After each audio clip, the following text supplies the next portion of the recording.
Баршаңызға сәлем достар. Бүгін сіздермен қуырмай пеште пісетін жұмсақ әрі өте дәмді пончиктердің рецептімен бөлісемін. Бұл пончиктер майға қуырылмағандықтан жеңіл әрі өте нәзік болып шығады. Дайындалуы да өте оңай. Ендеше бастайық. Ең алдымен ыдысымызға бөлме температурасында сүтімізді, ерітілген сары майды, қантты, сметанды салып, бір жұмыртқамызды қосылып, венчикпен жақсылап барлығын араластырып аламыз.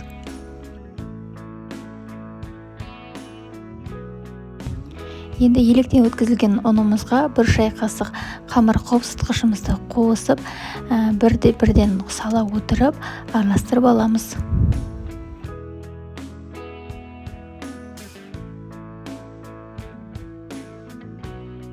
Мінекей бізде тестіміз осындай болып шығады. Енді формамызға ыңғайлы құйылу үшін жаңа тестімізді кондитерский мешокқа осылай барлығын құйып аламыз.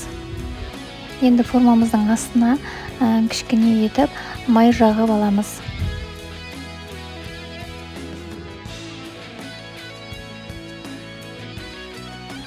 Енді формамызды қатты толтырмай, орташа етіп тестімізді құйып шығатын боламыз.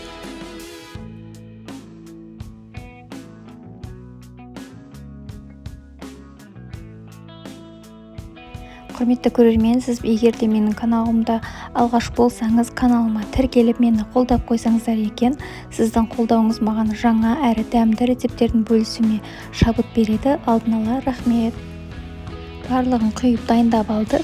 Енді алдын ала қыздырылған пеште 180 градуста 20-25 минутта пончигіміздің беті қызарғанша пісіріп аламыз. Енді бетіндегі шоколадын дайындаймыз. Ол үшін кез келген шоколадымызды алып, жаңа суда ертіп аламыз, және үстіне 2 шай қасық сұйық майды қосып, жақсылап араластырып алып, жаңағы пісіп шыққан пончиктерімізді шоколадқа малып шығамыз. Барлығын шоколадқа батырып алдық. Енді осындай арнайы конфеттерден әдемілеп сәндеп қойсаңыздар болады.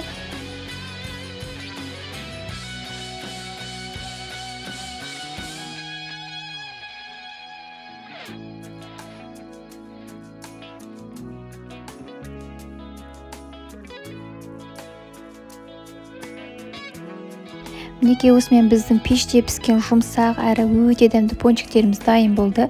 Сізде міндетті түрде жасап көріңіздер, сізге ұнайды деп сенемін.